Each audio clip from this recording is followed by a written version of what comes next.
मैं डॉक्टर लोकेश हूँ। मैं यहाँ एम्स ऋषिकेश में हूँ। आचार्य जी, मैं यहाँ 8 सालों से हूँ और देख रहा हूँ कि एक ट्रेंड है कि लोग यहाँ पे आते हैं घूमने के लिए, लेकिन यहाँ पे आने के बाद जो ट्रैफिक जैम होगा, जो प्लास्टिक कचरा फैलेगा, जो अब उनके लिए प्लॉट्स कटने लगे हैं हाइट्स पे, तो वहाँ से जो अब कह सकते हैं डिफॉरेस्टेशन हो रहा है, तो उसका नुकसान बहुत हो रहा है। उस चीज़ को बैलेंस नहीं कर पा रहे हैं दोनों ही लोग।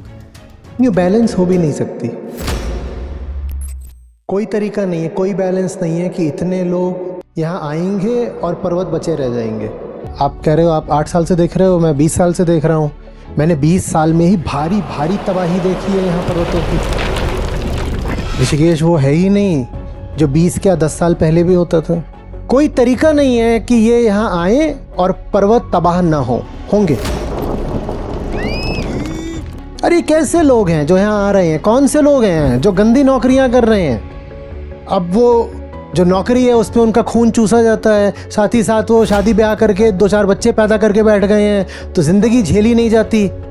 तो किसी तरह से एक छोटी कार खरीद ली है, तो उसको जल्दी से वो वीकेंड पर बुर्र भगा करके यहाँ ऋषिकेश में आ जाते हैं, क्योंकि कहीं और जा नहीं सकते।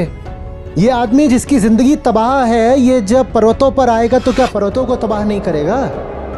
अगर उत्तरांचल वासियों में अपने पर्वतों और नदियों के लिए प्यार हो तो एंट्री टैरिफ लगा दो, मत घुसने दो इतने लोगों को, भले ही वो बात नाइंसाफ़ी की लगे, भले ही फिर इल्ज़ाम लगाए जाएं कि अरे क्या गरीबों के लिए इस दुनिया में कोई जगह नहीं, क्या गरीबों को पर्वतों पर जाने का हक नहीं।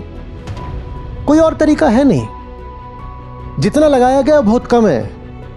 इतना ज़्यादा लगा दो कि नहीं प्रवेश कर पाए आम आदमी, और बिल्कुल आम आदमी इस बात पर तिलमिला जाएगा। अभी क्लाइमेट चेंज हो गया, इतनी गर्मी होगी दिल्ली में, क्या हमें हक नहीं है कि हम भी जाएं ऋषिकेश, नैनीताल, मसूरी घूमें?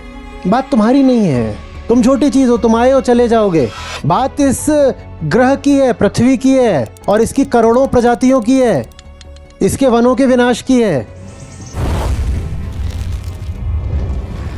और अगर तुम्हें दिखाई दे रहा है कि तुम्हें अब दर्द हो रहा है, तो कम से कम इतना करो कि जनसंख्या और मत बढ़ाओ, तुम अपने दर्द को ही कोई सही काम करने का कारण बनाओ।